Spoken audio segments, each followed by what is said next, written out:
The plane hummed softly as passengers settled into their seats. The air smelled faintly of coffee and recycled air. Near the window sat a man in an expensive navy blue suit, his tie loosened, his expression hard, eyes distant. Daniel Brooks, the youngest CEO of a global tech empire. To the world, he was powerful, rich, and ruthless. But at that moment, he looked empty. He rubbed his temples and stared blankly at the clouds beyond the window. It had been 3 days since his father's funeral, 3 days since he'd realized that even millions couldn't buy peace. His team had begged him to take a break, but Daniel didn't know how to stop. Work was all he had left. As the plane ascended, Daniel closed his eyes, pretending to sleep. But the small voice beside him made him open them again. "You look tired, sir," said a gentle, curious voice. Daniel turned his head. Sitting next to him was a little girl, maybe 7 or 8,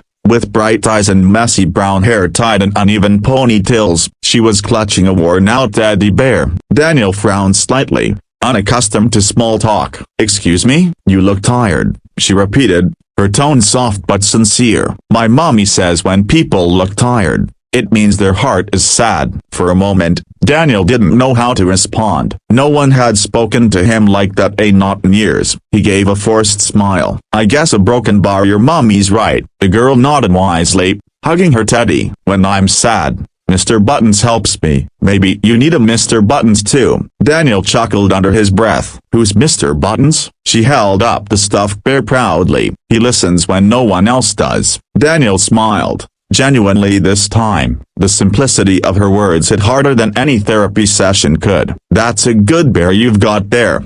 An hour passed. The little girl, her name was Lily, talked endlessly, telling Daniel about her dreams of becoming a doctor, about her favorite ice cream flavor, about her dad who was a soldier.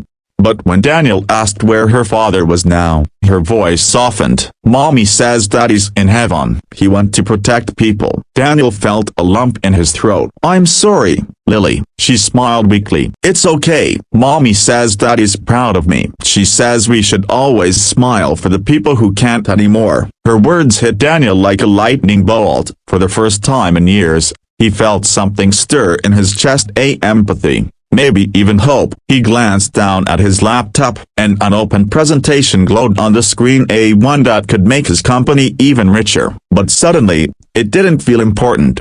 When the plane hit turbulence, Lily squeezed his hand. "It's okay, sir. My mommy says if you're scared, hold someone's hand and think of a happy place." Daniel nodded, letting her tiny fingers wrap around his. "And what's your happy place?"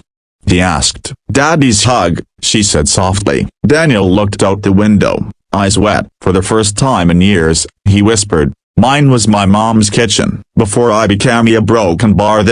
Lily looked at him with big, serious eyes. "Then maybe you should go back there, sir, before you forget what happy feels like." When the plane landed, Daniel helped Lily and her mother retrieve their bags. He noticed the mother's tired eyes and the frayed edges of her coat. She smiled politely. "Thank you, sir," she said quietly. Daniel hesitated, then crouched down to Lily's level. "Hey, a broken bar, thank you for talking to me." Lily grinned. "You're welcome, Mr. Tired CEO." He laughed. "You remembered I'm tired." "I remember everything," she said proudly. "Don't forget to find your happy place again, okay?" He nodded, trying to hide the emotion in his eyes. "I won't." That night, Daniel sat alone in his penthouse. He looked around. Glass walls, designer furniture, awards lined on the shelves, and realized how silent it all was. He opened his laptop and began typing. Not a business proposal this time, but a letter to the board, effective immediately. "I will be taking a leave of absence. I've spent years chasing success, but I forgot to live. I'm going to find that again." 3 months later, a small local newspaper ran a story titled, "Millionaire CEO Funds Free Education for Fallen Soldiers' Children." The article showed Daniel standing beside a smiling little girl and her mother. Lily was holding a brand new teddy bear, and in her hand a tiny badge that read Mr. Buttons Foundation. When asked what inspired him, Daniel said simply, "A little girl on a plane reminded me that even the busiest people need to listen to their hearts."